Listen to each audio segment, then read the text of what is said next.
بسم اللہ الرحمن الرحیم۔ ابراہیم علیہ السلام اور نمرود کا آمنا سامنا۔ اس بادشاہ کا نام نمرود بن کنعان بن سام بن نوح علیہ السلام تھا۔ اس کا پایہ تخت بابل تھا۔ اس کے نسب میں کچھ اختلاف بھی ہے۔ مجاہد رحمہ اللہ فرماتے ہیں، دنیا کی مشرق مغرب کی سلطنت رکھنے والے 4 ہوئے، جن میں سے 2 مومن اور 2 کافر، سلیمان بن داؤد علیہ السلام اور ذوالقرنین علیہ السلام، اور کافروں میں نمرود اور بخت نصر۔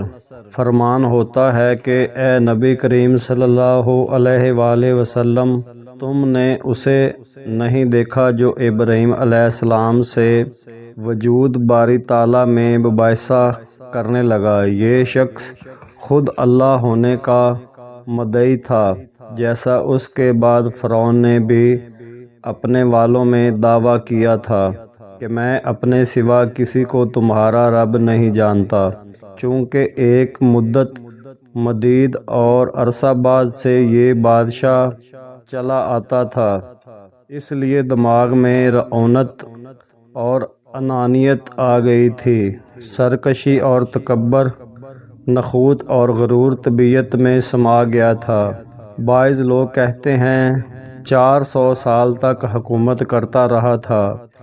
ابراہیم علیہ السلام سے جب اس نے وجود باری تعالیٰ پر دلیل مانگی تو آپ نے نیست سے ہست اور ہست سے نیست کرنے کی دلیل دی، جو ایک بدیہی اور مثل آفتاب روشن دلیل تھی کہ موجودات کا پہلے کچھ نہ ہونا، پھر ہونا، پھر مٹ جانا کھلی دلیل ہے، موجد اور پیدا کرنے والے کے موجود ہونے کی، اور وہی اللہ ہے۔ نمرود نے جواباً کہا کہ یہ تو میں بھی کرتا ہوں۔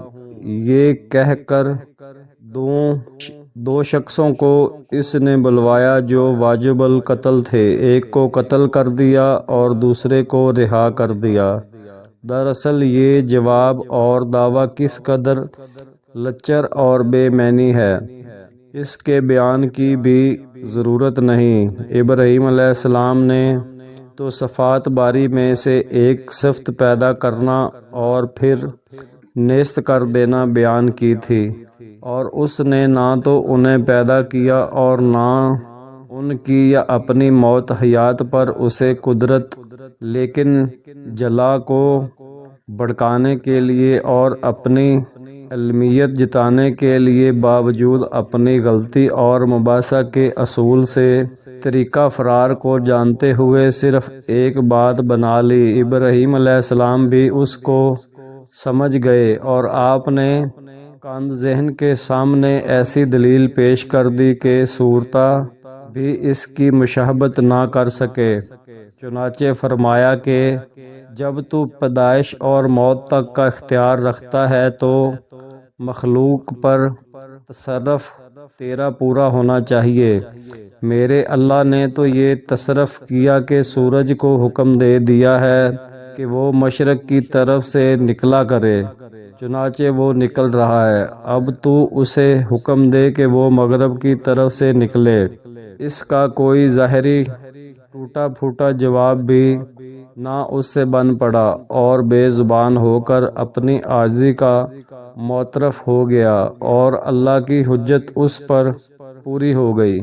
لیکن چونکہ ہدایت نصیب نہ تھی، راہ یافتہ نہ ہو سکا، ایسے بدوظا لوگوں کو اللہ کوئی دلیل نہیں سمجھاتا، اور وہ حق کے مقابلے میں بغلیں جھانکتے ہی نظر آتے ہیں۔ ان پر اللہ کا غضب و غصہ اور ناراضگی ہوتی ہے، اور اس کے لیے اس جہاں میں بھی سخت عذاب ہوتے ہیں۔ بعض منطقوں نے کہا ہے کہ خلیل اللہ نے یہاں ایک واضح دلیل کے بعد دوسری اس سے بھی زیادہ واضح دلیل پیش کر دی، لیکن در حقیقت یوں نہیں بلکہ پہلی دلیل دوسری کا مقدمہ تھی، اور ان دونوں میں سے نمرود کے دعویٰ کا بتلان بالکل واضح ہو گیا۔ اصل دلیل پیدائش و موت ہی ہے، چونکہ اس کا دعویٰ اس ناسمجھ مشت خاک نے بھی کیا تو لازم تھا کہ جو بنانے بگاڑنے پر نہ صرف قادر ہو بلکہ بناؤ بگاڑ کا بھی خالق ہو، اس کی ملکیت پوری طرح اس کے قبضے میں ہونی چاہیے، اور جس طرح موت و حیات کے احکام اس کے جاری ہو جاتے ہیں اسی طرح دوسرے احکام بھی جاری ہو جائیں۔ پھر کیا وجہ ہے کہ سورج جو کہ ایک مخلوق ہے اس کی فرما برداری اور اطاعت گزاری نہ کرے اور اس کے کہنے سے مشرق کی بجائے مغرب سے نہ نکلے؟ پس ابراہیم علیہ السلام نے اس پر اس مباحثہ میں کھلا غلبہ پایا اور اسے بالکل لاجواب کر دی۔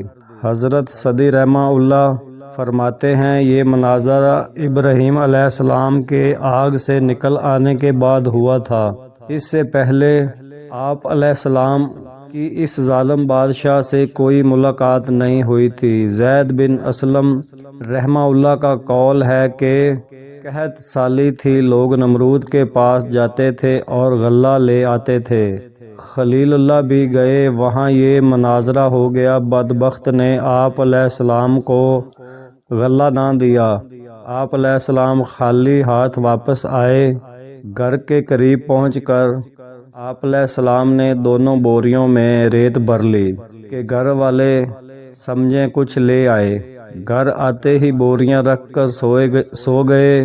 آپ علیہ السلام کی بیوی صاحبہ سائرہ اٹھی، بوریوں کو کھولا تو دیکھا کہ عمدہ اناج سے دونوں پر ہیں، کھانا پکا کر تیار کیا۔ آپ علیہ السلام کی بھی آنکھ کھلی، دیکھا کہ کھانا تیار ہے، پوچھا اناج کہاں سے آیا؟ کہا 2 بوریاں جو آپ بھر کر لائے ہیں انہی میں سے یہ اناج نکالا تھا۔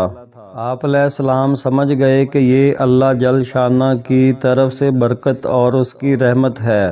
اس ناہنجار بادشاہ کے پاس اللہ نے ایک فرشتہ بھیجا، اس نے آ کر اسے توحید کی دعوت دی لیکن اس نے قبول نہ کی، دوبارہ دعوت دی لیکن انکار کیا، تیسری مرتبہ اللہ کی طرف سے بلایا لیکن پھر بھی یہ منکر ہی رہا۔ اس بار کے انکار کے بعد فرشتے نے اس سے کہا اچھا تو اپنا لشکر تیار کر، میں بھی اپنا لشکر لے آتا ہوں۔ نمرود نے بڑا بھاری لشکر تیار کیا اور زبردست فوج لے کر سورج نکلنے کے بعد میدان میں آ ڈٹا۔